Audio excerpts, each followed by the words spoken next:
Welcome to the channel, folks. My name's Shane. In today's video, I'm going to share with you how I clean my frets.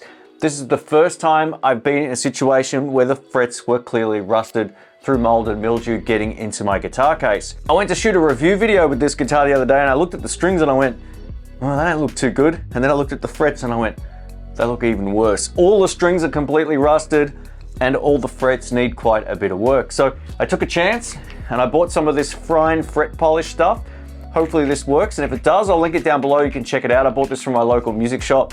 This video is not sponsored or anything like that. I thought I'd share this with you because this is my first time doing it, and if it's easy for me, it'll be easy for you. I'm gonna talk a little bit about why I purchased this pack over some of those erasers. Even though they're really good too, I figured that this would probably be the best solution for a guitar in this type of condition. First thing to do is take off the strings, and they're severely rusted.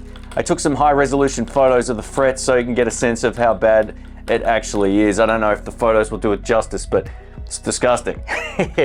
All three of the high strings, the E, the B, and the G, they're all black, which isn't the color they're supposed to be anyway, so let's get these off. Along with the frets and strings all being completely rusted, there's now also playability issues with this guitar. I think the neck's bowed slightly, so I'm gonna have to adjust that as well. So what I'm gonna do is just have a quick look at this. We'll do the frets first, and then we'll get over to setting this up. All right, here we go. Microfiber cloth. We get some little spaces for the frets here, which is pretty cool.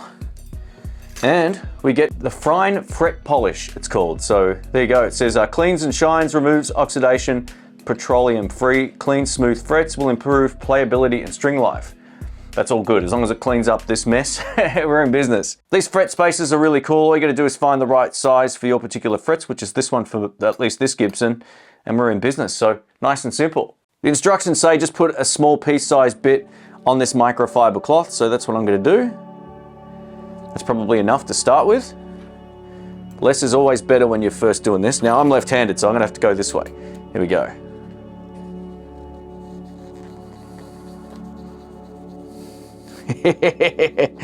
Yeah. Wow, that already looks completely different. This is amazing. Now, I wouldn't get too concerned if you get a little bit of this on the fretboard. If you do, you can easily just wipe it off with a clean piece of the cloth and you'll be in business. So this already looks way better. I think I'm just gonna use a hair more on the next one, just because it's quite grimy on the sides. Just get in there, put my fingernail sort of along the side of the fret, along this, and we should be in business. Boom. Perfect. This is good. Product that actually works. Yeah, I was really on the fence deciding between the erasers and this particular Frine system, and I went for this because Sky Music, where I bought it from, they've actually got a sale on them at the moment, so this was much cheaper than buying the rubbers or the erasers, or however you want to say that, just a piece of rubber. There we go.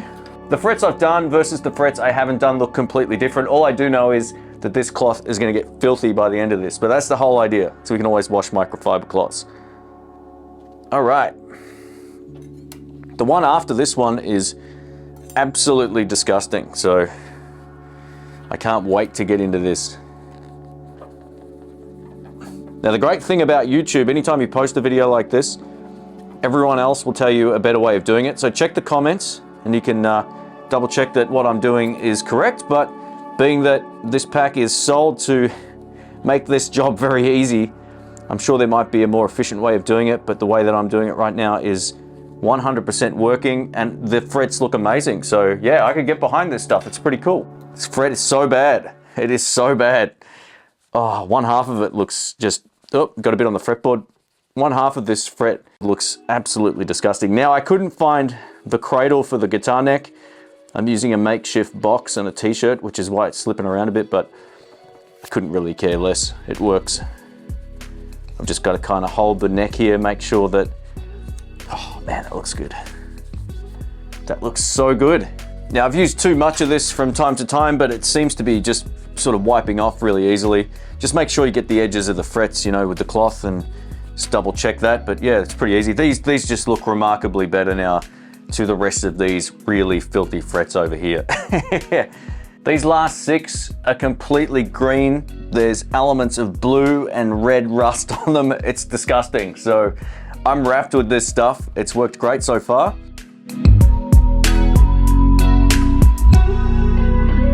All right, much better. Now the sides of the frets look pretty good as well. So obviously the shape of this contours to the fretboard pretty well, but I might just give it a quick wipe along the side, just a quick once over like this.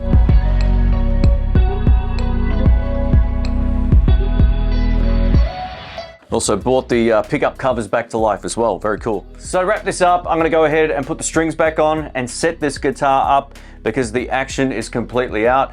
But if you're wondering whether or not this stuff is actually any good, if you've been thinking about buying some, it is really good. I'll link it down below if you want to check it out. The frets look so much better, and after doing a quick second go over some of them, they look basically brand new. And as you can see on screen, there's a huge difference between the before and after. Let us know in the comment section whether or not you enjoy these kind of videos. I've got a few others I was thinking about doing, and when the time's right and there's something to actually do to one of my guitars, I might shoot a video about it. Thanks again for watching. Catch you soon. See ya.